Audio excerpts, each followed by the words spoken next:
Oi para todo mundo, meu nome é Marcos Souza e esse é mais um vídeo do canal Sons Aleatórios.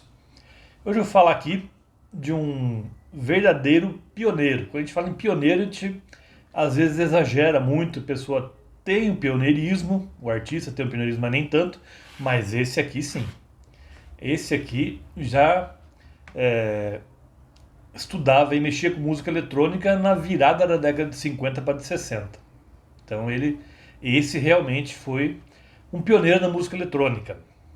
De quem eu estou falando? Do Joe Meek. Que esse disco aqui não foi lançado na época, foi lançado só em 1991, mas ele foi gravado em 1959 e saiu um EP com 4 canções que estão nesse disco aqui em 1960. Então vou mostrar aqui de novo. Aqui não é a capa original é essa que está aqui, que saiu lá em 1991. E chama-se I Hear a New World, ou Eu Escuto um Novo Mundo. Então, o John Meek, ele era compositor e produtor. E aqui, nessa empreitada aqui, ele teve a ajuda do grupo The Blue Man. Então, é Joe Meek and The Blue Man, que era um grupo ali do distrito de Ealing, em Londres, no oeste de Londres. E o Blue Man, antes era conhecido como West Five, depois acabou mudando de nome para The Blue Man. Era liderado pelo Rod Freeman. Então, aqui nessa edição aqui, bem interessante por sinal, tá aqui, vem aqui um encartezinho também.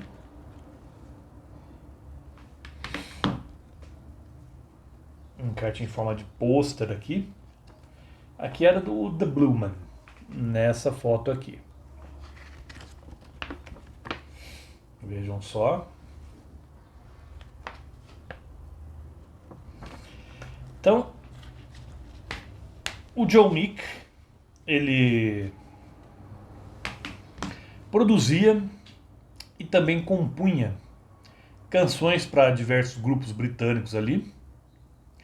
E depois desse álbum ter sido gravado aqui em 1962, uma composição dele atingiu o topo tanto da parada britânica quanto da parada americana, que é a clássica Telstar, aí tocada pelos Tornadoes, que é meio que uma surf music instrumental futurista, digamos assim.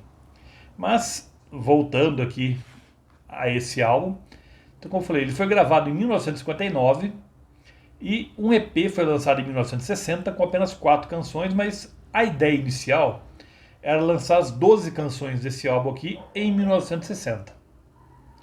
Porém, ali não houve muita disposição por parte da gravadora, então só saiu um EP mesmo. E o que a gente tem aqui então? A gente tem uma mistura meio que de surf music com música eletrônica. A gente tem aqui um uso muito inicial de vocoder, por exemplo, aquela voz de robô que muita gente acha irritante, mas aqui no contexto funciona muito bem. E é um álbum quase todo instrumental, com canções pequenas. Aí tem a maior tem 3 minutos e 15 segundos, que é Globe Waterfall.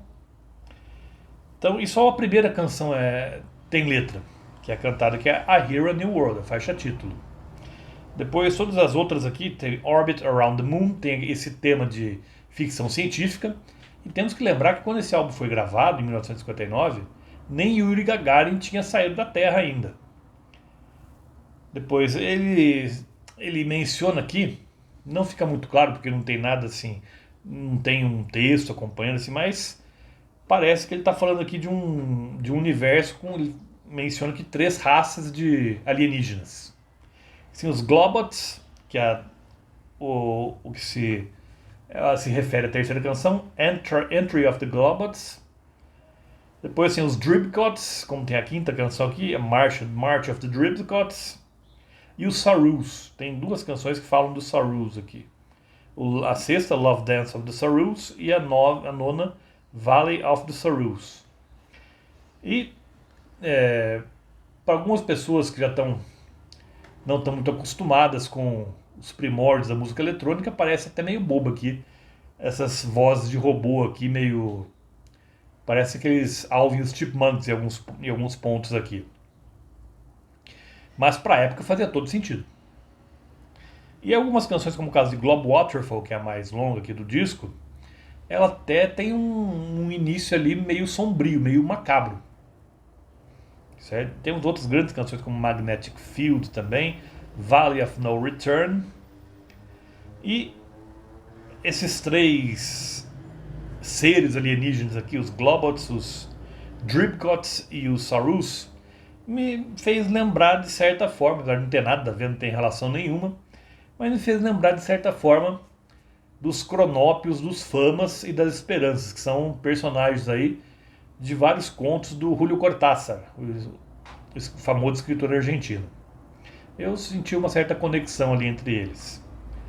Eu cheguei a ler na internet que os Globots seriam mais amistosos, mais de uma índole mais feliz. Os Saru seriam mais melancólicos, mais tristes, e os Dripcots seriam mais tecnológicos, eram mais avançados tecnologicamente, mas em momento algum do disco isso é mencionado. Isso eu li na internet um comentário de lá no rateyourmusic.com. Não sei até onde isso é verdade. Mas, então, esse disco aqui é um verdadeiro primor da pré-história da música eletrônica.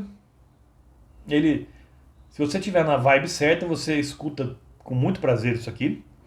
E nessa edição que eu tenho aqui em mãos, ainda tem 4 faixas aqui que são monólogos do Joe Meek, do próprio Joe Meek, explicando da história inicial dele, desde a infância, dos selos que ele trabalhou, como a Pi, o Triumph, também do estúdio que ele montou com várias parafernálias eletrônicas, e também ele falando aqui sobre o making of de várias canções que ele produziu, também. Então eles têm um documentário aqui de cerca de 35 minutos. O disco mesmo tem uns 33 minutos e esse monólogo aqui dividido em 4 faixas em torno de 35 minutos.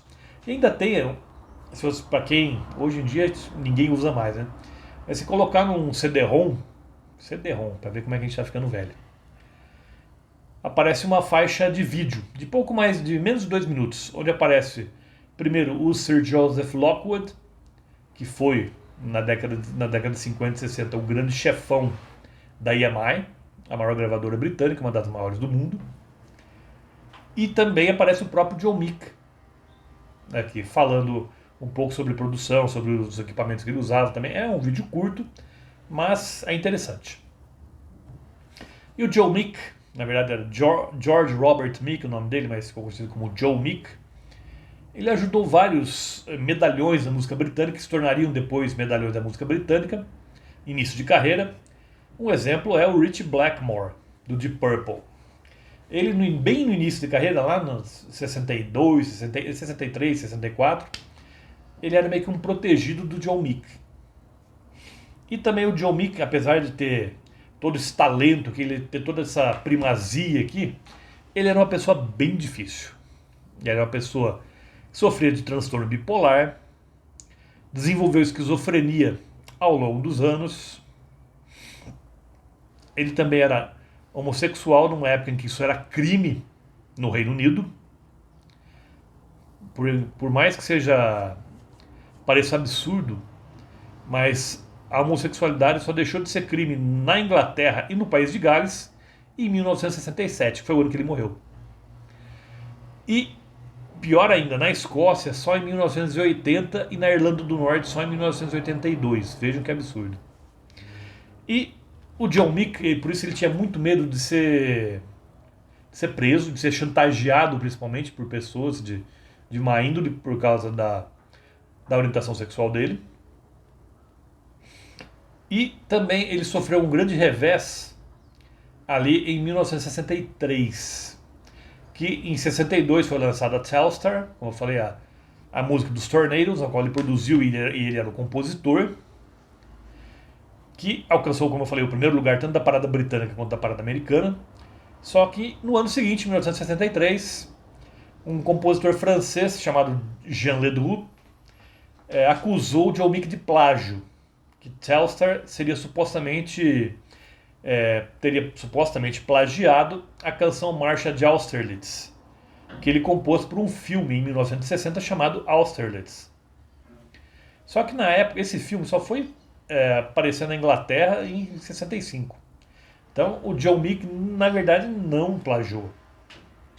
Foi meio que uma coincidência, as duas músicas serem um tanto quanto parecidas. E só que enquanto o processo estava rolando, ele não conseguia receber dinheiro de royalties da composição. E o processo terminou em favor do Joe Meek, ele foi inocentado da acusação de plágio 3 semanas depois que ele morreu. Então ele chegou a passar por dificuldades financeiras, ali mais a partir de 1965, mais ou menos. E como eu falei, ele desenvolveu esquizofrenia, ele era muito paranoico. Ele andava praticamente só de óculos escuros, por mais que fosse de noite. Ele tinha medo de alguém de ser reconhecido. E também ele teve um final trágico. Infelizmente, o John Meek teve um final bem trágico. No dia 13 de fevereiro de 1967, a locadora do apartamento em que ele morava, que ficava na Holloway Road, lá em Londres, subiu até o apartamento dele para reclamar primeiro do barulho que ele fazia. Os vizinhos reclamavam do barulho do apartamento que vinha do apartamento dele, e também para cobrar aluguéis atrasados, que ele estava devendo aluguel. O Joe Meek surtou, foi até o quarto dele, onde ele guardava uma pistola, atirou na locadora dele, que se chamava Violet Shanton. Ela morreu e ele se matou logo em seguida. Então esse foi um final trágico aí de uma grande personalidade do mundo da música. Apesar de um tanto quanto atormentado, Joe Meek era genial. E uma prova aí do talento dele é esse aqui, o álbum I Hear a New World. Então, se você não conhece, procure conhecer pelo menos, para ter uma opinião formada a respeito dele. Vale a pena. E lembro vocês, toda terça-feira tem de novo aqui no canal. Por hoje eu fico por aqui. Vejo vocês na próxima terça-feira. Até lá.